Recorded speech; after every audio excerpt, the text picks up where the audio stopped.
সাদ্দাম হোসেন ও ইরাকের সম্পর্কে মারাত্মক ভুল করেছিল আমেরিকা। সম্প্রতি এমনই জানিয়েছেন আইএসের প্রাক্তন বিশ্লেষক জন নিক্সন, যিনি সাদ্দামকে একদা সরাসরি জেরা করেছিলেন।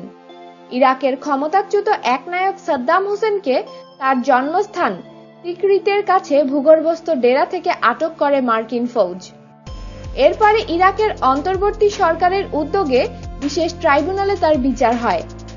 গণহত্যা সহ বিভিন্ন মামলায় তাকে দোষী সাব্যস্ত করার পরে আদালতের নির্দেশে ফাঁসি দেওয়া হয়।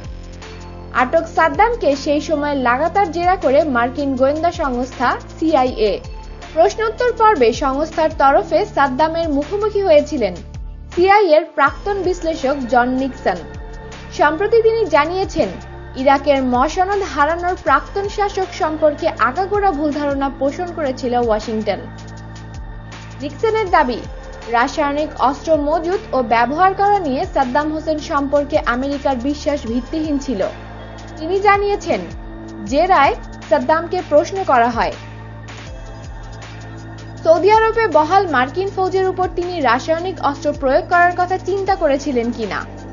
জবাবে ইরাকের প্রাক্তন প্রেসিডেন্ট জানান, আমরা কখনো গণহত্যা সংগঠিত করার অস্ত্র নিয়ে আলোচনা করিনি। আলোচনায় সেই প্রসঙ্গ ওঠেনি।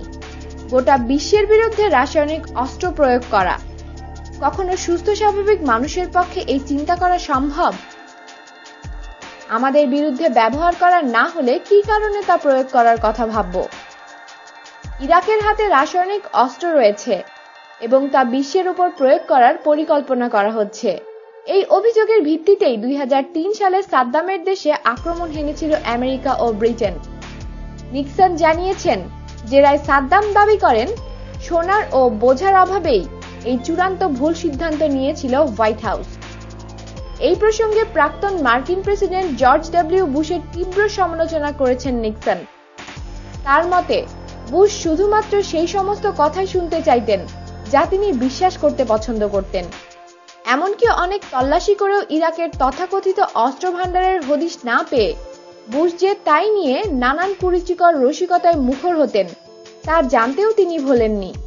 সিআইএর কাঁধে যাবতীয় ব্যর্থতার দায় চাপিয়ে নাকি প্রাক্তন মার্কিন প্রেসিডেন্ট সংস্থার গোয়েন্দা রিপোর্টকে অনুমান ভিত্তিক বলে মন্তব্য করেছিলেন।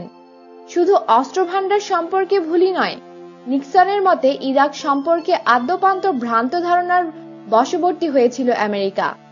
জেরা করার সময় তাকে সাদ্দাম হোসেন জানিয়েছিলেন, তোমরা ব্যর্থ হবে, বুঝতে পারবে ইরাককে শাসন করা আদৌ সহজ নয়।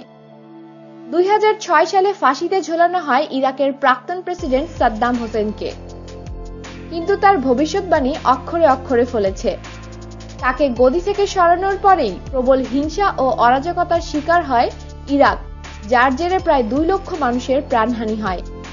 পরিস্থিতি সামলাতে 13 বছর পরেও 5000 মার্কিন সেনা সে দেশে মোতায়েন রাখতে হয়। একটি ব্যর্থ রাষ্ট্রের তকমা কপালে সেটে উপসাগর কূলে আজও ধুঁকছে সাদ্দামের জন্মভূমি। আমাদের সাথেই থাকুন আর অবশ্যই সাবস্ক্রাইব করুন।